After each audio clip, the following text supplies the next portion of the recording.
Ya Allah. Terus bagaimana hubungan dengan anak saya yang sekolah di pesantren, Pak? Ini mau nanya. Kewajiban kita di dalam menyikapi Terima kasih, dalil Bapak. Al-Quran Assalamualaikum dan warahmatullahi Sunnah wabarakatuh. tentang sifat. Bismillahirrahmanirrahim. Assalamualaikum warahmatullahi wabarakatuh. Alhamdulillahirabbil alamin wassalatu wassalamu ala Rasulillah wa ala alihi washabihi wa man walah. Ikhwatal iman, pemirsa Fatwa TV rahimani wa rahimakumullah dimanapun Anda berada. Fa ahlan wa sahlan wa marhaban bikum, selamat bergabung kembali.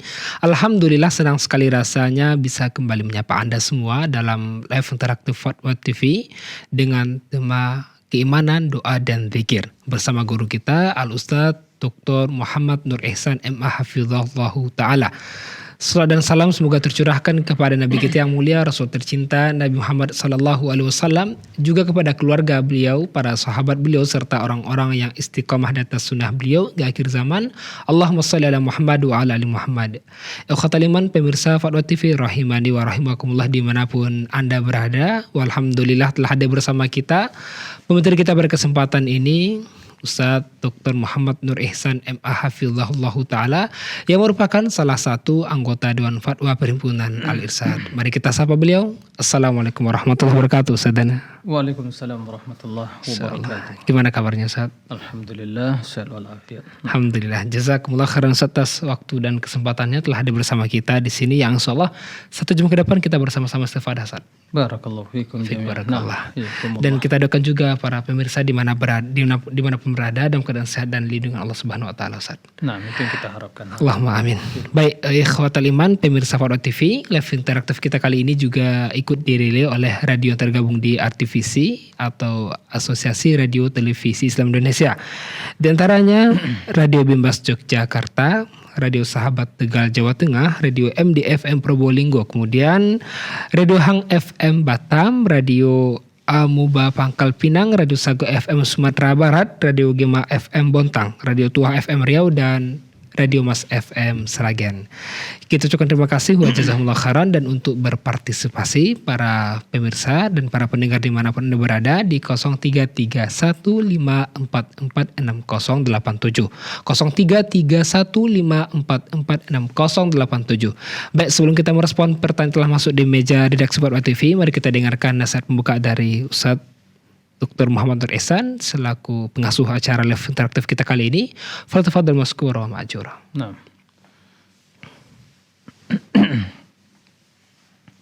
Bismillahirrahmanirrahim. Assalamualaikum warahmatullahi wabarakatuh. Alhamdulillah wassalatu wassalamu ala Rasulillah wa ala alihi wa sahbihi wa man wala. Wala haula wala quwwata illa billah. Ikhwatal iman, kaum muslimin dan muslimat, para pemirsa yang semoga senantiasa dirahmati Allah dan dalam lindungannya. Alhamdulillah, kita bersyukur kepada Allah Subhanahu wa Ta'ala yang sampai saat ini kita masih diberi kesempatan untuk terus meningkatkan iman, untuk memperbaiki diri kita, membenahi hati sebagai bekal untuk mempersiapkan perjumpaan dengan Allah Subhanahu wa Ta'ala. Ikhwatal iman, kaum muslimin yang dimuliakan Allah Subhanahu wa Ta'ala, tidak terasa kurang lebih 30 hari lagi Ramadan Syahrul Mubarak akan datang. Tentunya kita tidak ada yang bisa memastikan untuk bisa ketemu dengan Ramadan. Tapi dia pasti akan datang. Dan besok sesuai dengan kalender Ummul Qura adalah tanggal 29 Rajab. Jika Rajab adalah atau hanya berjumlah 29 hari, maka berarti lusanya akan masuk 1 Sya'ban.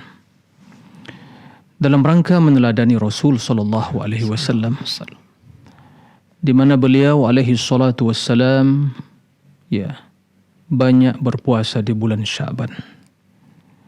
sebagaimana yang dijelaskan oleh Aisyah, istri beliau yang tercinta alaihi salatu wassalam, wa radhiyallahu anha wa an ummahatil mu'minin jami'an wa anis sahabati kadzalik, bahwa beliau pernah berkata, ma ra'aitu Rasulullah sallallahu alaihi wasallam istakmala syahran atau istakmala siyaman syahran illa Ramadan wa ma ra'aituhu aktsara siyaman minhu fi Sya'ban. Kata Aisyah radhiyallahu anha, saya tidak pernah melihat Rasulullah sallallahu alaihi wasallam berpuasa sebulan penuh selain di bulan Ramadan. Dan aku tidak pernah melihat Rasul SAW berpuasa satu bulan atau banyak berpuasa dalam satu bulan selain di bulan Sya'ban. Inilah tuntunan Rasulullah SAW. Jika banyak yang bergembira masuk ke bulan Rajab sehingga melakukan sebagian rutinitas atau mungkin amalan yang banyak tidak ada tuntunannya, maka tentunya bulan Sya'ban, bulan yang banyak orang-orang lalai di dalamnya antara Rajab dan Ramadan. Maka mari kita bersama-sama meneladani Rasul sallallahu alaihi wasallam. Maka bila masuk bulan Sya'ban, mari kita banyak berpuasa dan juga memperbanyak qiraatul Quran. Mudah-mudahan dengan memperbanyak qiraatul Quran dan sehingga kita termotivasi, terbiasa membaca Al-Quran, diharapkan kebiasaan tersebut ditingkatkan di bulan Ramadan, yaitu Syahrul Quran. Semoga Allah memberikan kemudahan bagi kita semua dan pertolongan di dalam mempersiapkan bekal takwa menuju Allah Subhanahu wa taala. Allahumma amin. Demikian. Ustaz, barakallahu fikum, jazakumullah khairan, nasihat yang sangat penting karena sebentar lagi kita masuk ke Ramadan. Pernah juga kita dengar Ustaz, sebagian sahabat atau mungkin dari para sahabat radhiyallahu anhum, benar nggak Ustaz, mereka tuh berdoa jauh-jauh hari sebelum Ramadan tiba Ustaz? Naam. Ya, dinukilkan dari para ulama salaf, sebagaimana yang dinukil oleh Imam Ibnu Rajab dalam kitab Lataiful Ma'dan yang lainnya, bahwa kanu yad'una Allah sittata ashhur an yataqabbala minhum wa sittata ashhur an yuballighahum Ramadan. Jadi para salafus saleh, orang salihin, para wali Allah, mereka berdoa, senantiasa berdoa seusai melaksanakan puasa Ramadan, agar Allah Subhanahu wa taala menerima ibadah mereka. Kemudian 6 bulan selanjutnya mereka berdoa semoga dipertemukan kembali dengan Ramadan yang akan datang. Tentunya yang demikian itu menunjukkan akan perhatian mereka. Bahwa yang kita harapkan adalah diterimanya ibadah, bukan banyaknya ibadah. Jujur, fakta dalam kehidupan kita ini paling sedikit ibadahnya. Nah, yang sedikit itu ikhlaskan karena Allah agar diterima. Yang sedikit itu tingkatkan kualitas agar diterima. Ini yang terpenting. Kalau permasalahan banyak, kita ini paling sedikit amalannya. Paling sedikit.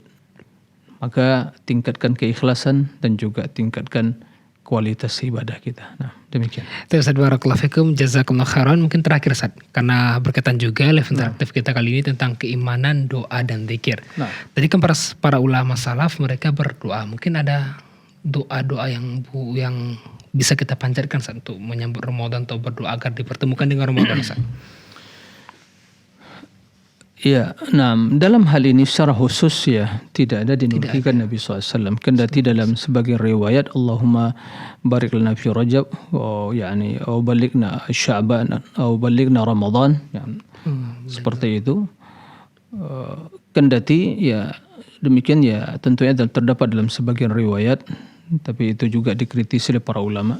Tapi secara umum berdoa kepada Allah memohon keberkahan dalam setiap bulan yang kita lewati dalam hidup ini, terutama tatkala kita mendekati Ramadan, agar Allah memberikan kesempatan kepada kita untuk mendapatkan peluang atau kesempatan yang mulia bisa bersua dengan Ramadan. Maka doa, ya Allahumma balighna Ramadan. Ya, barik lana fi Rajab wa fi Sya'ban wa balighna Ramadan. Ya, kemudian memohon pertolongan pada Allah Subhanahu wa taala. Jika tidak bisa bahasa Arab, ya Allah, ya pertemukanlah diriku dengan Ramadan dan beri kekuatan pertolongan untuk bisa beribadah.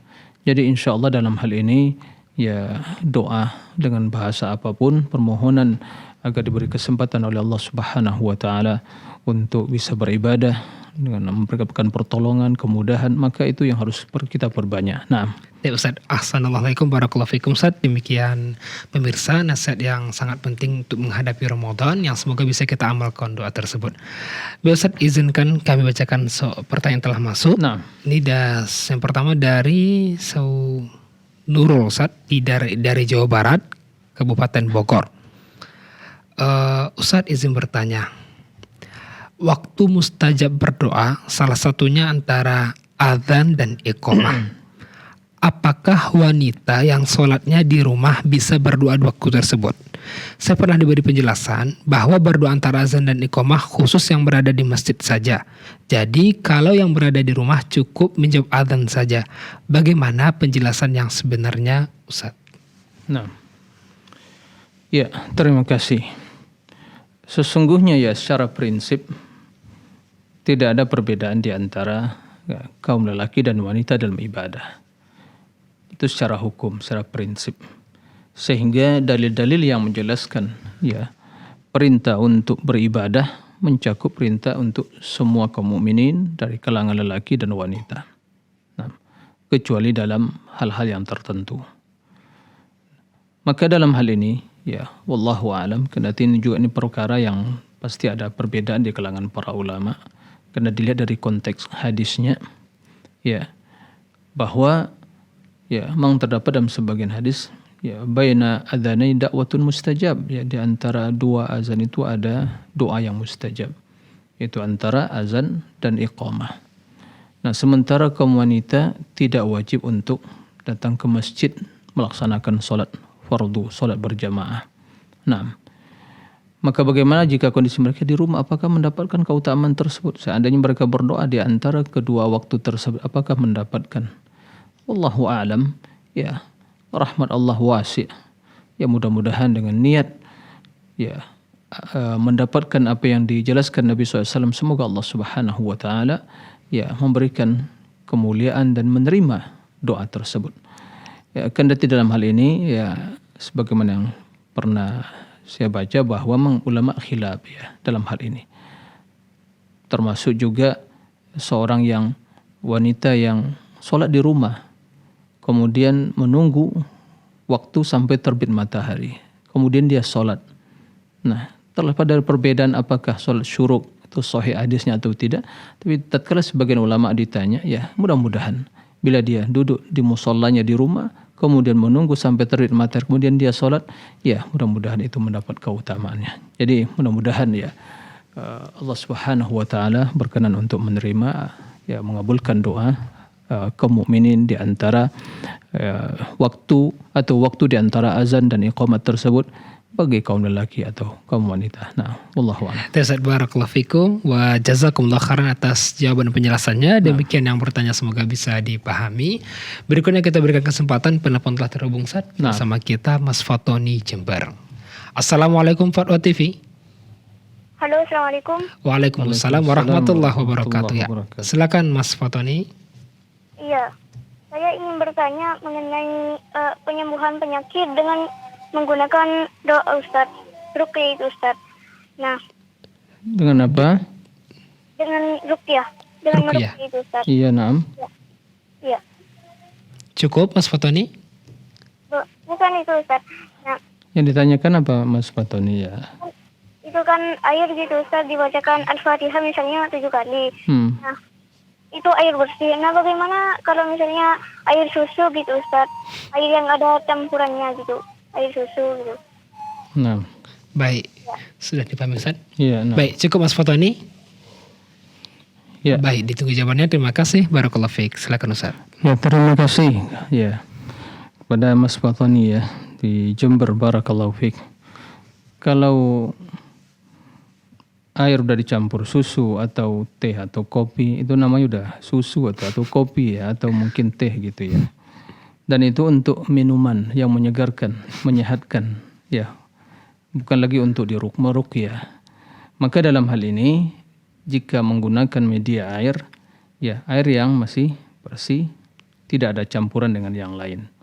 Nah, maka bisa dibacakan untuk diminumkan kepada yang sakit atau mungkin dimandikan atau di air tersebut ya diusapkan ke tempat-tempat yang sakit, maka digunakan dengan air yang bersih belum tercampur dengan yang lain. Nah, demikian Allahu a'lam. Ustaz barakallahu fikum, berarti dibolehkan dengan air biasa Ustaz ya. Nah, boleh. Baik. Kalau susu itu untuk diminum saja. Untuk diminum, untuk pagi biar hari. sehat. Nah. Biar sehat.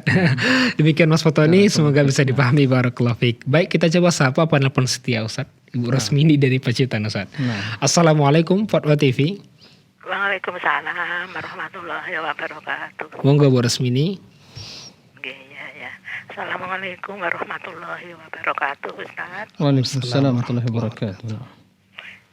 Ini berhubung kami itu sangat kurang dalam memahami ayat-ayat Al-Quran atau hadis-hadis. Ini ada ayat-ayat ini apa hadisnya sahih, apa bagaimana? Coba saya baca, mohon Ustadz kalau memang itu hadisnya sahih, mohon dibetulkan.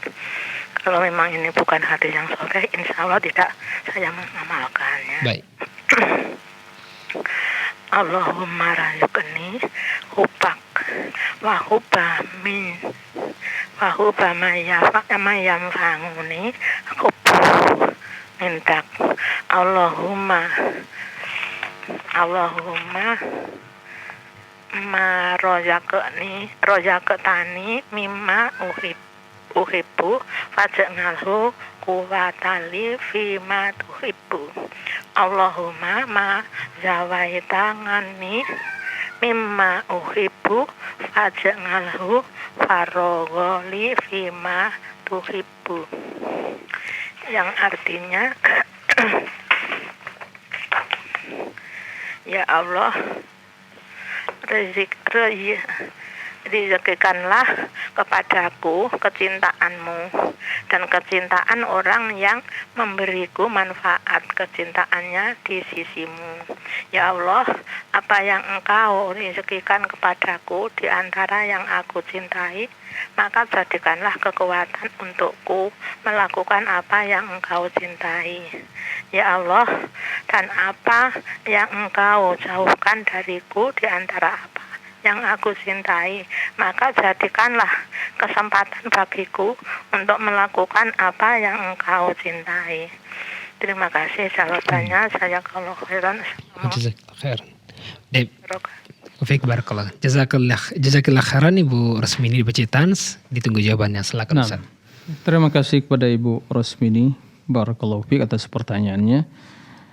Jadi redaksi doa yang disampaikan Ibu Rasmini tadi intinya memohon ya kecintaan Allah dan kecintaan kepada ya kebaikan intinya, dan dijadikan ya apa yang dicintai Allah, yang Allah berikan itu kekuatan baginya untuk ya menjalani ketaatan. Itu inti dari doa yang dibacakan tadi. Terus terang wallahu alam saya tidak menghafal doa tersebut, tapi doa yang diucapkan Nabi SAW juga memohon kecintaan kepada Allah.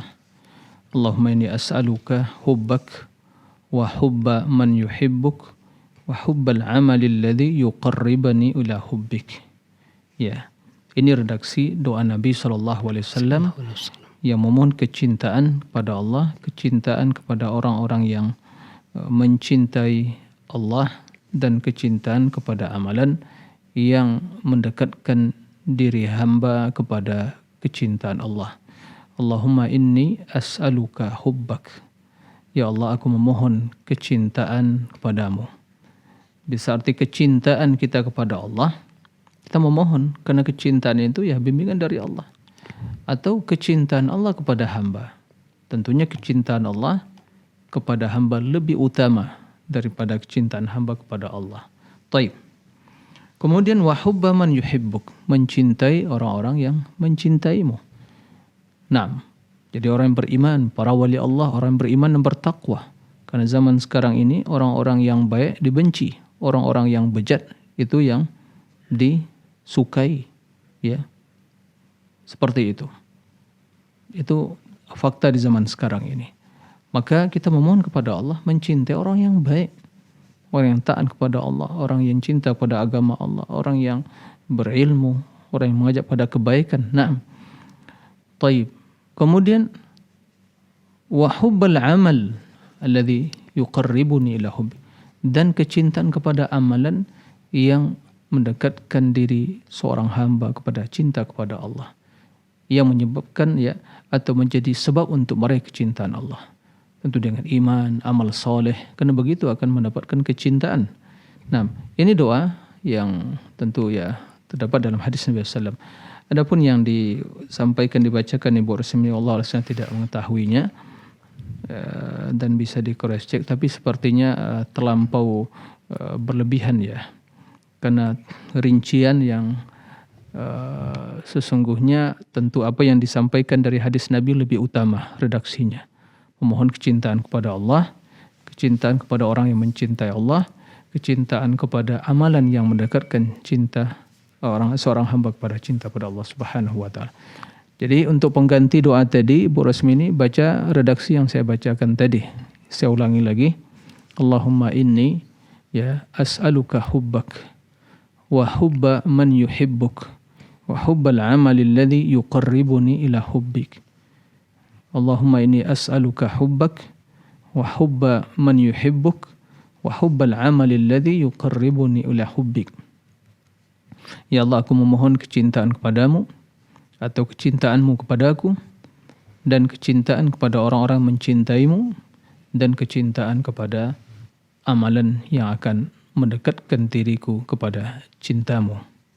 Karena apabila cinta telah bersemi di hati, maka dengan mudah jawarih anggota badan kita untuk melakukan ketaatan. Nah, demikian. Wallahu a'lam. Itu Ustaz, masalah barakallahu fikum. Ustaz, jazakumullah khairan atas jawaban dan penjelasannya. Semoga bisa dipahami oleh Ibu Rasmini dan juga seluruh pemirsa yang menyaksikan. Yang selalu akan sama-sama kita hafal, insyaallah. Barakallahu fikum. Baik, berikutnya kita kembali mengajak Anda, para pemirsa, para pendengar dimanapun Anda berada, untuk bertanya langsung di 0315446087. Baik, soal berikutnya Ustaz dari Bapak Edi Burhani atau Abu Hasan di Jawa Barat, Kabupaten Karawang. Assalamualaikum warahmatullahi wabarakatuh Ustaz. Mohon penjelasannya. Pernyataan dari Syekh bin Baz dalam salah satu kitabnya tentang innallaha khalaqa Adam ala suratihi dan seterusnya. Mohon penjelasannya Ustaz, karena ini sangat menjanggal dalam hati saya Ustaz. Maksudnya apa Ustaz? Nah, ya, hadis ini, terima kasih ya kepada Bapak yang bertanya. Hadis ini tentu hadis yang sahih ya, diriwayatkan Imam Bukhari dan juga Imam Muslim. Jadi secara sanad, ya, secara riwayat tidak ada masalah. Akan tapi para ulama ya terdapat ya perbedaan di kalangan mereka dalam memaknai ya, memahami maksud dari innallaha khalaqa Adam ala suratihi. Allah menciptakan Adam sesuai dengan rupa ya, bentuknya. Nya ini domir ya. Kata ganti ini kembali kepada siapa ini? Apakah kepada Allah ya, atau kepada ya Adam ala suratihi? Naam, innallaha khalaqa Adam ala suratihi. Ada yang mengatakan ya bahwa suratihi, bentuk rupa di sini ya, itu kembali kepada Allah. Tapi apa maksudnya? Ya, bukan Adam seperti Allah, bukan itu. Yaitu Allah yang memiliki sifat. Ya. Ada tangan, ada mata, ada kaki, kan begitu dalam hadis yang sahih. Maka sebagaimana demikian Adam juga memiliki tangan, memiliki mata, kaki, wajah gitu. Nah, akan tapi laisa kamitslihi syai' was samiul basir, tidak sama ya wajah yang Allah miliki dan juga tangan serta kaki ya, mata, ya, tentunya tidak sama dengan makhluk. Ini di antara penafsiran para ulama. Maka dalam hal ini itu menjelaskan oleh Imam atau Syekh bin Baz dalam fatwanya. Adapun ya apa yang beredar di sebagian media sosial yang memotong sebagian perkataan pernyataan Syekh bin Baz kemudian mengatakan dia menyamakan Adam dengan itu sebuah kebohongan, kedustaan. Dia tidak memahami, tidak membaca perkataan Syekh bin Baz apa maksudnya. Ya. Karena setelah menjelaskan kendati beliau pendapatnya adalah mengatakan domir tersebut kata ganti suratihi itu kembali kepada Allah, ya. Tapi pemaknaannya seperti yang diutarakan tadi. Jadi Allah memiliki sifat, ya Adam juga, tapi tidak sama, laisa kamitslihi syai' was samiul basir. Ya, ada yang ya menafsirkan, dan ini juga banyak diperkuat ya, bahwa ala surati surati Adam, yaitu sebagian Adam tatkala diturunkan ke permukaan bumi, ya sebagaimana ya, karena permasalahan juga ya Adam diciptakan ya sittuna dzira'an, yaitu 60 hasta. Itu kapan itu? Apakah tatkala dia diturunkan ke permukaan bumi atau itu tatkala waktu dia di surga? Ya. Maka para ulama menjelaskan, dan saya juga dengan penelitian juga dari sisi ya keilmian, bahwa yang demikian itu ternyata begitu Adam diturunkan itu telah berkurang ya ukuran fisiknya. Nah, ala suratihi, sebagaimana yang kita lihat bagaimana bentuk rupa manusia sekarang ini, kemudian seiring dengan perjalanan waktu terus berkurang ya fisik dan ukuran dari fisik dan tubuh manusia. Jadi itu ya, jadi ada perbedaan dalam menafsirkan tadi. Karena tidak demikian keduanya ya tidak menyelisihi akidah Ahlussunnah. Ya, ini yang perlu dipahami. Jadi memang ada perbedaan, tapi seperti yang disampaikan tadi, ada yang memperkuat pendapat yang pertama tadi, itulah pendapat Syekh bin Baz, dan sama sekali beliau tidak menyerupakan Allah dengan Adam, ya, style. Begitu juga yang dinisbahkan ke sebagian, katanya Syekh Utsaimin begitu juga. Ini adalah orang-orang yang sungguh ya para pendusta yang berusaha untuk merusak nama baik para ulama. Dia tidak membaca. Tatkala kita kembali kepada ya kumpulan fatwa beliau ya dalam banyak ya dalam banyak kesempatan beliau ditanya ya sama jawabannya. Kesimpulannya apa yang diutarakan tadi. Begitu juga Syekh Utsaimin dan ulama ahli sunnah yang lainnya. Ya. Bukan seperti yang dituduhkan oleh para pembenci, para ulama ahli-sunnah yang mengatakan mereka musyabbiha atau mujassima, mereka menyerupakan Allah dengan makhluk dan seterusnya. Ini semua kedustaan. Kedustaan. Hadza buhtanun azim, kedustaan. Ya, maka begitu saya membaca fatwa mereka berbeda dengan apa yang diutarakan tadi. Nah, ini yang perlu diperhatikan. Dan pendapat yang kedua tadi juga ada sisi benarnya. Bahkan ada juga yang menjelaskan itu pendapat yang lebih rajih, lebih kuat. Intinya ya tidak ada masalah Ahlussunnah mengimani ya kalaupun itu surah, ya Allah memiliki surah itu bentuk dan sesuai dengan kebesaran keagungan Allah Subhanahu wa taala, laisa kamitslihi syai'. Begitu. Nah, wallahu a'lam. Ustaz, barakallahu fikum wa jazakumullah khairan. Berarti akidah Ahlussunnah mempunyai kaidah yang besar. Itu tadi ayat Allah laisa kamitslihi syai'. Nah, itu kaidah. Tapi ya tidak cukup dengan laisa kamitslihi syai' saja. Harus awas samiul basir. Jadi harus digabungkan. Nah, permasalahan ahlul kalam sering berdalil laisa kamitslihi syai'. Tidak ada yang serupa satu pun dengannya. Lalu dinafikan, diingkari, dita'til namanya. Jadi ingkari sifat-sifat Allah. Allah tidak punya tangan, Allah tidak punya wajah, Allah tidak punya mata. Padahal itu jelas dalam Al-Quran, dalam hadis yang sahih. Nah, ini permasalahan. Jadi sisi cara mereka memahami tadi, ya tentunya tidak terlepas dari terkontaminasinya akal mereka dengan teori-teori ahlul kalam atau mungkin kaum filsafat. Nah, yang melogikakan permasalahan teologi tersebut. Nah. Biasa, barakallahu fikum wa jazakumullah khairan atas jawaban dan penjelasannya. Demikian yang bertanya semoga bisa dipahami. Kembali kami mengajak Anda para pemirsa, para pendengar dimanapun Anda berada untuk bertanya langsung di 0331544687. Baik Ustaz, berikutnya kita bacakan dari saudara Rizki di Riau, Kabupaten Rokan Hulu. Assalamualaikum Ustaz, izin bertanya. Dahulu ada seorang istri teman saya yang selalu menghina saya dengan sebutan yang jorok dan buruk. Nah. Qadarullah, sekarang dia telah meninggal dengan cara bunuh diri. Saya sudah mencoba maafkannya, namun di saat-saat tertentu saya terkadang teringat hinaannya itu dan membuat saya merasa tersakiti lagi. Kemudian saya istighfar kepada Allah dan mohon ampun untuk diri saya dan dia rahimahullah. Apakah sikap saya mendoakan beliau sudah tepat, Ustaz? Mendoakan beliau di sini mendoakan kebaikan. Kebaikan. Iya, taib. Iya, terima kasih.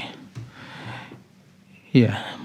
Tentunya ya apa yang terjadi, ya orang yang menghina tadi sampai bunuh dia jelas itu suatu kesalahan ya.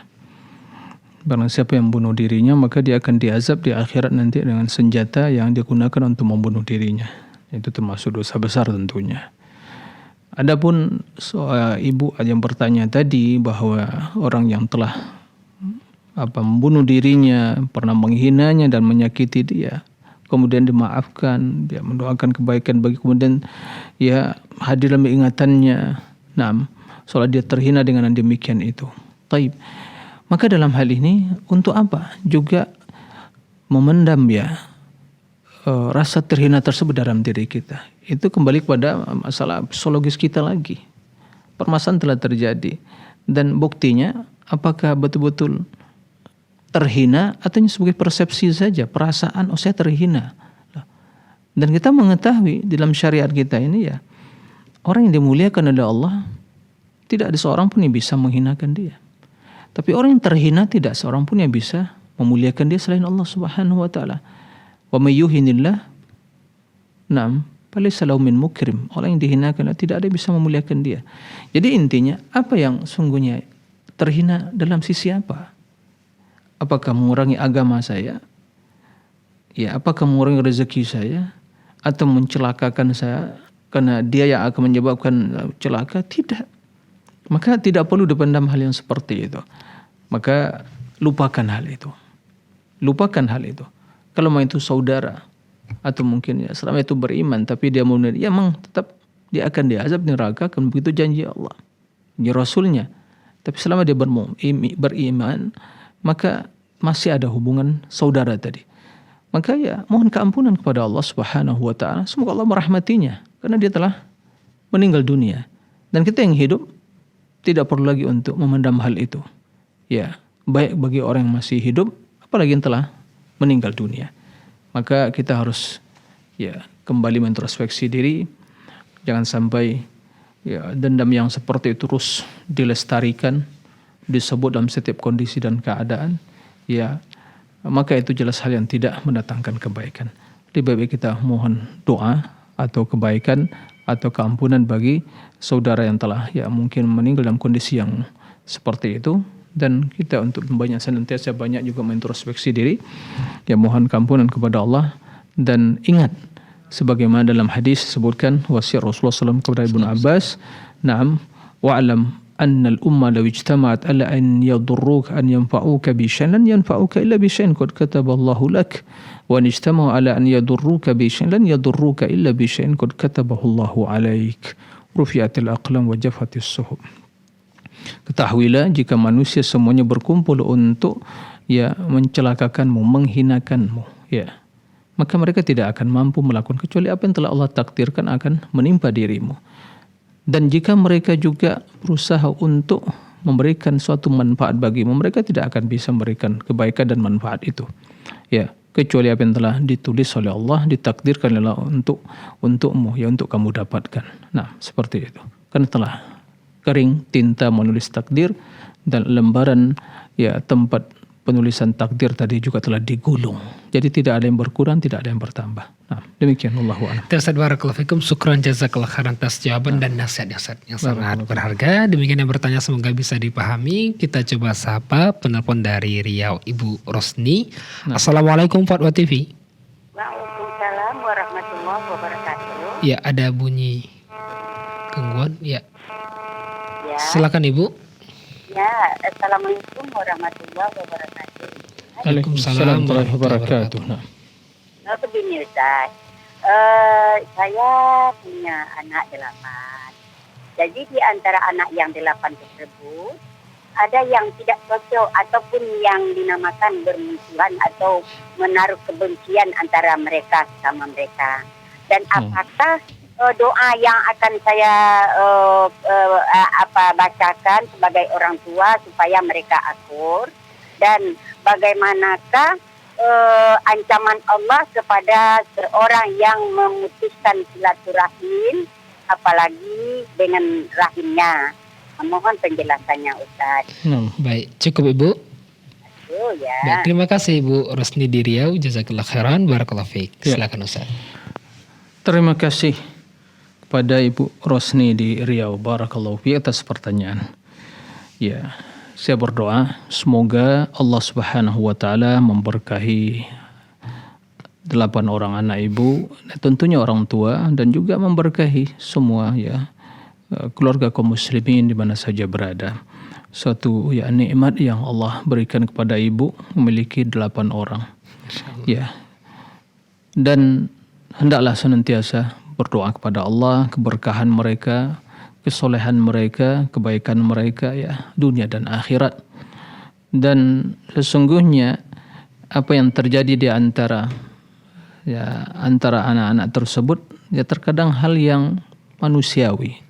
Antara Qabil dan Habil terjadi gitu ya. Dan apalagi ya manusia di zaman sekarang ini. Nah, oleh karena itu perlu untuk ya terus melakukan yang dedikasi, kemudian nasihat, mengumpulkan mereka gitu ya, duduk bersama-sama gitu, dan menyampaikan kepada mereka tentang pentingnya persaudaraan, apalagi ya menyambung rahim. Karena orang-orang yang menyambung rahim akan disambung oleh Allah, dimuliakan, dan barang siapa yang memutusnya maka Allah akan putuskan dia.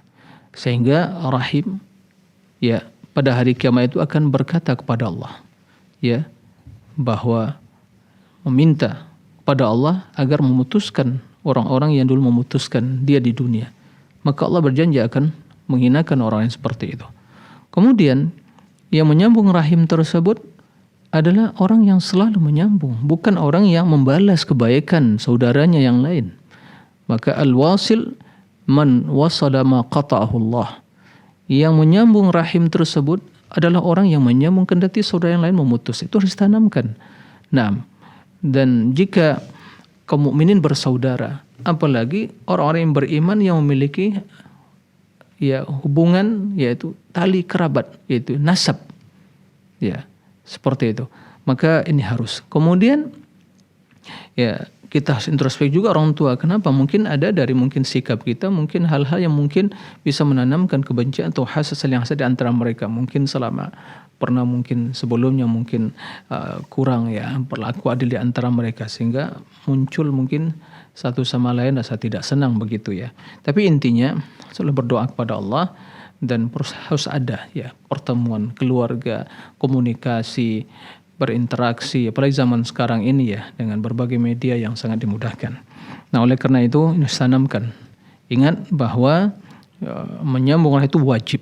Jangankan ya sesama yang muslim ya, sama pun orang kafir, keluarga masih ada hubungan karib kerabat, kendati berbeda agama, wajib kita sambung rahim tadi. Nah, adapun doa ya tentu ya mungkin kalau mungkin membaca doa redaksi bahasa Arab agak kesulitan ya Ibu Rosni, maka apa yang ada di hati Ibu, doa yang tulus panjatkan. Pasti Ibu inginkan, ya Allah perbaikilah anak saya, ya Allah jadikan mereka orang yang saling berkasih sayang, ya Allah jadikan mereka orang-orang yang menjadi pembuka pintu-pintu kebaikan, saling berkasih sayang, saling ya menyambung rahimnya. Jadikan mereka orang-orang yang diberkahi ya. Allahumma barik lana fi auladina ya wa dzurriyyatina. Allahumma aslih lana dinana alladhi wa ismatu amrina wa aslih dunyana allati fiha ma'ashuna wa aslih akhiratana allati ila mahaduna. Allahumma ja'al hayata ziyadatan lana fi kulli khair wal mauta rahatan min kulli syarr. Allahumma aslih li auladi dinahum, Allahumma aslih auladi dunyahum. Ya Allah perbaikilah agama anak-anak saya, ya Allah perbaikilah urusan dunianya, kan begitu. Jadi memohon kepada Allah dalam hal seperti itu. Jadi meminta keberkahan. Allahumma hab lana min azwajina wa dhurriyyatina qurrata a'yun waj'al muttaqina. Allahumma barik lana. Allahumma barik li wa li auladi. Naam. Keberkahan, karena kalau telah diberkahi Allah Subhanahu wa taala maka kebaikan yang akan didapatkan. Jadi berdoalah Bu Rosni, ya, apalagi di waktu mustajabah, ya, dengan bahasa yang mungkin lebih bisa dipahami dan menambah kekhusyukan, dipanjatkan kepada Allah, ya, merengek-rengek kepada Allah, ya Allah, perbaikilah hati anak saya, perbaiki jiwa mereka, tanamkan mereka kasih sayang, saling mencintai sama saudaranya, kan begitu. Nah, karena pada dasarnya jika di dunia tidak bersaudara, tidak ada sedas iman, maka jelas akan menjadi permusuhan. Nah, seperti itu. Maka itu yang harus diucapkan, itu yang harus dipanjatkan, ya, secara khusus untuk keberkahan, kesolehan, keluarga kita, anak-anak kita, ya, dan kaum muslimin tentunya, ya, secara umum. Nah, demikian wallahu a'lam. Ustaz, barakallahu fikum, jazakumullah khairan atas jawaban dan penjelasannya. Demikian yang bertanya, semoga bisa dipahami. Baik, kita coba sapa penelpon dari Medan, Sumatera Utara, Pak Ahmad. Assalamualaikum Fatwa TV. Waalaikumsalam warahmatullahi wabarakatuh. Silakan Bapak Ahmad. Syukran Ustaz. Afwan. Ya, silakan Bapak. Silakan, barakallahu fiik. Ustaz, ini di rumah tangga Anda kan ada suatu permasalahan tentang masalah berbuat suujun gitu Ustaz. Gimana? Tentang bahayanya suujun. Nah, ini menjadi penyakit hati Ustaz. Kekhawatiran sering muncul, kekhawatiran setiap malam sering muncul, dan bisikan-bisikan seperti untuk khawatir tentang sesuatu, tentang poligami, tentang yang nggak terjadi dianggap terjadi. Itu gimana Ustaz ya? Mau menghilangkannya? Su'udzon begitu ya. Dalam keluarga Ustaz. Dalam keluarga. Iya betul Ustaz. Gimana solusinya Ustaz ya? Syukur Ustaz, jazakallahu khair. Assalamualaikum. Jazakallahu khairan. Kalau jazakillahu khairan itu untuk perempuan ya Pak Rahman ya. Jazakallahu khairan. Barakallahu fiik. Nah. Barakallahu fiik. Baik. Jadi perlu pelajaran khusus bahasa Arab ini. Bahasa Arab. Nah. Baik, barakallahu fiik. Terima kasih Pak Ahmad. Ya, semoga Allah ya memberkahi keluarga kita semua dan juga keluarga Pak Ahmad.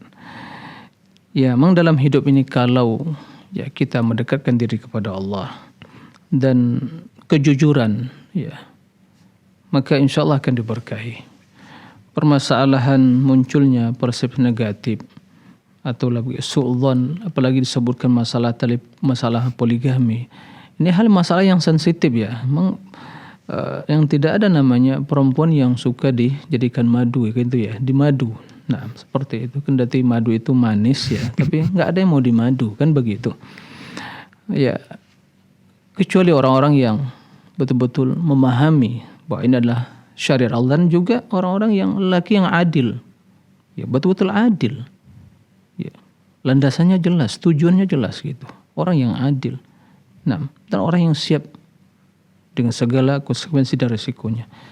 Nah oleh karena itu jika ada riak-riak gitu ya, dan mungkin berbagai mungkin berita-berita yang mungkin sampai ke telinga mungkin keluarga, pasti akan menimbulkan berbagai persepsi negatif tadi. Nah, seperti itu. Ya, maka perlu ada kejujuran tadi. Dan kendati ya dalam masalah yang disampaikan tadi itu hal yang masalah hak pribadi seorang suami kan gitu.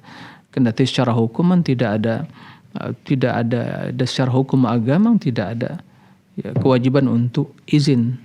Tapi di negara kita ini ada aturan ya nggak bisa poligami kecuali dengan izin dari istri kan begitu. Terlepas dari itu kita bukan pembahasan masalah poligami, tapi intinya seorang mukmin dalam hidup ini harus ya berprasangka baik. Nah, iyyakum wadh-dhann fa innal dhanna akdzabul hadits. Tinggalkan prasangka jelek tadi, karena itu satu ya perkataan yang paling dusta kan gitu. Maka intinya buktikan bahwa masing-masing dari keluarga tersebut adalah ya mereka orang yang jujur, tidak berdusta, tidak bohong, dan jauh dari perbuatan maksiat. Kan terkadang yang mendatangkan petaka di rumah tangga itu perbuatan dosa dan maksiat kita. Ya, yang baik yang tampak atau yang tersembunyi, apalagi yang tersembunyi zaman sekarang ini. Nah, itu yang terkadang mendatangkan petaka. Begitu. Maka barang siapa yang memperbaiki ya sariratahu asrahullah ala niyatah. Orang yang menjaga, memperbaiki ya urusan batinnya, hatinya, maka Allah akan memperbaiki urusan jawarihnya. Begitu. Jadi teruslah berusaha untuk memberikan yang terbaik, maka Pak Ahmad tentu juga akan mendapatkan yang lebih baik. Nah, demikian. Allahu a'lam. Ustaz barakallahu fikum, jazakallahu khairan, berarti kita harus berbuat baik Ustaz ya. Nah, Baik, juga tadi satu faedah yang menarik Ustaz, sering juga kita dengar dari para pemirsa, para penelpon tertukar Ustaz antara jazakallahu khairan dengan jazakillah khairan. Mungkin bisa dibedakan gimana? Oh iya, nah, saya juga terkadang kita mendengar ya ibu-ibu ya jazakillahu khairan. Tepat kalau itu kepada sama ibu juga ya jazakillah. Tapi kalau untuk yang menjawab atau lawan bicara laki-laki jazakallahu. Jadi dhamir kaf di sini sebagai pengganti itu lelaki, jazakallahu khairan. Kalau perempuan jazakillahu khairan. Baik Ustaz. Nah, kalau banyak jazakumullahu khairan gitu ya. Kalau mereka jazahumullahu khairan seperti itu. Nah, Masya Allah, belajar bahasa Arab bahasa Arab. Luar biasa, bahasa Arab itu memang bahasa yang paling kaya ya. Paling kaya. Kosakatanya. Dia aja banyak Ustaz ya. Nah, dia perempuan laki-laki berbeda, Masya Allah. Semoga juga para pemirsa bisa memahami dan bisa diamalkan ke depannya, enggak terganti lagi Ustaz, terganti lagi Ustaz sama. Sahih. Barakallahu Tapi fiik. insyaallah bukan suatu kesalahan. Bukan suatu kesalahan. Bukan dosa. Bukan dosa Ustaz ya, namun sedikit faedah yang semoga bisa bermanfaat lah insyaallah Ustaz ya. Insyaallah. Hayakumullah. Demikian Bapak Ahmad yang bertanya, jazakallahu khairan, barakallahu fikum. Baik, kita coba menjawab pertanyaan telah masuk Ustaz. Saya menunggu tahapan yang masuk dari Fulana, dari Ibu Tina di Jawa Tengah, Kabupaten Wonosobo. Nah. Assalamualaikum warahmatullahi wabarakatuh. Ustaz izin bertanya, bagaimana caranya menjadi orang yang ikhlas? Masya Allah. Bagaimana cara menjadi orang ikhlas ya? Dari ibu siapa ini? Ibu Tina Ustaz. Ibu Tina. Nah, Masya Allah. Taib. Barakallahu fiik ya. Di Wonosobo. Wonosobo di mana ini? Jawa Tengah Ustaz. Jawa Tengah ya. Bagaimana menjadi orang yang ikhlas? Ya. Sebelumnya perlu diketahui keikhlasan itu memang perkara yang sangat berat. Bahkan di antara ungkapan ulama salaf ya, ada yang mengatakan ma'alajtu syai'an asyaqqa ala nafsi min niyati. Tidak ada sesuatu yang paling berat, yang paling sulit untuk senantiasa saya pertahankan ya daripada keikhlasan, memperbaiki niat. Karena selalu berubah-ubah. Karena niat itu tempatnya di hati, dan hati itu tidak stabil ya dalam satu kondisi. Maka dalam hal ini untuk meraih keikhlasan ya berdoa kepada Allah agar hati kita diteguhkan di atas ikhlas tadi. Hati itu diteguhkan di atas keikhlasan, di atas agama Allah, dan tidak diragukan perkara yang paling penting dalam agama adalah masalah keikhlasan. Karena apapun amalan kita lakukan ya, sebanyak apapun infak dan sedekah, sebesar apapun atau mungkin sebanyak apapun ibadah kita, sebaik apapun ibadah kita kualitasnya, maka jika tidak dilandasi dari ikhlas tidak ada nilainya. Perkataan, perbuatan, amalan jika tidak bersumber dari ikhlas tidak ada nilainya. Haba' manthura, ya, bagaikan debu yang bertebangan. Jadi sangat penting sekali. Dan keikhlasan itu bukan sebuah ya, teori menghafal definisinya, kemudian juga menghafal dalilnya. Ya, iyyaka na'budu wa iyyaka nasta'in, dalil ikhlas. Wa ma umiru illa liya'budullaha mukhlishina lahuddin, dalil ikhlas. Ala lillahi dinul khalis, dalil ikhlas. Wa'budullaha wa la tusyriku bihi, dalil ikhlas. Nabi mengatakan ana aghna syuraka an man amila amalan asyraka fihi ma iya taraktu wa syirka, dalil ikhlas. Bukan itu keikhlasan, itu dalilnya. Keikhlasan itu adalah ya realita kehidupan. Bagaimana kita dalam hidup ini betul-betul menjadi hamba Allah sebagaimana ikrar kita. Kendati juga itu masih dalam sebuah teori. Menjadi hamba Allah sebuah teori. Tapi bagaimana mempraktekannya? mengamalkan firman Allah, qul inna salati wa nusuki wa mahyaya wa mamati lillah. Itu kata kuncinya, lillah, untuk Allah. Kita berbicara untuk siapa? Kita membantu untuk siapa? Apalagi di zaman sekarang ini banyak media yang akan bisa merusak keikhlasan. Jadi inti pertanyaan, bagaimana jadi yang ikhlas? Ya pertama, berdoa kepada Allah Subhanahu wa taala agar Allah mensucikan hati kita dari berbagai sifat-sifat hati yang akan merusak keikhlasan, riya, sombong. Karena kalau sombong itu datang kebenaran tidak diterima. Lah kalau mengikhlas, terima kebenaran, kan berarti ya orang yang menyampaikan berbeda dengan kita, kan begitu. Dalam berkata, bertutur kata, menjalin relasi, berkomunikasi, membangun komunikasi dengan saudara kita, relasi, dasar apa? Ya, memberikan bantuan, dasar apa? Ya, seperti itu. Kemudian tatkala kita terus mempublikasikan, mendokumentasikan amal ibadah kita, di-share sebagai status, untuk apa? Ya, jadi intinya pertama harus kita pastikan keikhlasan itu orang yang berbuat kebaikan sama dalam pandangan dia pujian dan hinaan, cacian, tidak merubah dia. Dipuji tidak akan bertambah bangga dan dihina tidak akan merasa terhina. Sama. Kan dia beramal untuk Allah. Ya, apalagi dalam berbagai kehidupan masyarakat, berbuat baik pasti ada yang membenci. Apalagi berbuat kejelekan, begitu.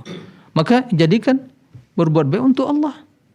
Karena keridhaan manusia, pujian manusia, keridhaan manusia suatu hal yang sulit untuk diraih. Begitu kata Imam Syafi'i, ridhon nas ghayatun la tudrak. Keridhaan manusia suatu sulit untuk dicapai, tidak akan mungkin. Maka kita lebih perhatian kepada sesuatu yang akan memperbaiki diri kita, berpegang teguh agama Allah. Kemudian dalam keikhlasan tersebut sama antara yang lahir dan batin. Dia solat, lihat solat tahajudnya bagaimana khusyuknya, sama. Solat di siang hari datang sama, nggak ada yang berubah, sama. Ya, begitu. Jadi sama antara lahir dan batin. Pujian sama antara pujian dan celaan, nggak ada yang beda. Kemudian dia berbuat bukan untuk dipuji, bukan untuk disanjung, bukan untuk orang mendengar, orang yang melihat. Semua itu tidak ada nilainya bagi mereka kecuali hanya mengharapkan ridha Allah Subhanahu wa taala. Jadi memang perlu kita melatih diri. Sekarang kita harus belajar ikhlas, bukan lagi belajar menghafal dalil ikhlas, belajar ikhlas prakteknya. Ini perjuangan kita semua. Saya yang berbicara, Bapak Ibu, para pemirsa mendengar, ya Ustaz sambil mendengar di samping saya, kita semua belajar untuk mempraktikkan ikhlas.